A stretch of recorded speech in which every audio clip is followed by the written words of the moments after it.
ওবায়দুল কাদের সাহেব নাকি বলেছেন 15% যে আপনার কর দিয়ে কালো টাকা সাদা করা হবে, তার জন্য কি নাকি মাছের টোপ, মাছ ধরার জন্য যে টোপ দেওয়া হয় তাই দুর্নীতিবাজদের ধরার জন্য টোপ দিচ্ছে। হাস্যকর। যাই হোক, এখন ব্যাপার হচ্ছে যে আমরা তো দেখলাম যে আপনারা এই মাছের টোপ দিয়ে কাদের ধরেন, এবং কেন এখন আপনারা তো নিজেরাই এটার সঙ্গে জড়িত।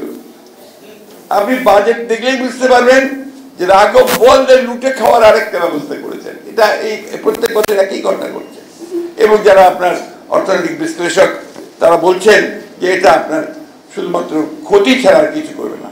যেখানে সবচেয়ে বড় সংকট এখন সাধারণ মানুষের জন্য ইনফ্লেশন, দ্রব্যমূল্যের এত বেশি বেড়ে গেছে যেটা সাধারণ মানুষের কাছে সহনীয় হচ্ছে না। আজকে এই সমস্ত কথাগুলো বলে একটা ধূম্রজাল সৃষ্টি করে মানুষকে আর কতদিন প্রতারিত করে রাখবে তারা।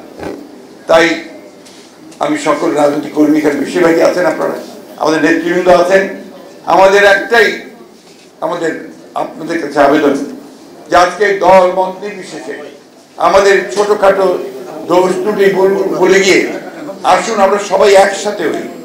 আমাদের সেই 1971 সালে স্বাধীনতা যুদ্ধের যে চেতনা, এই মানুষগুলোর সামনে যে স্বপ্ন ছিল, সেই স্বপ্নকে বাস্তবায়িত করার লক্ষ্যে আমরা আবার সবাই একজোট হয়ে সেই লড়াইটা শুরু করি, যে লড়াইয়ে আমরা অবশ্যই তাদেরকে পরাজিত করতে সক্ষম বলে আমরা বিশ্বাস করি।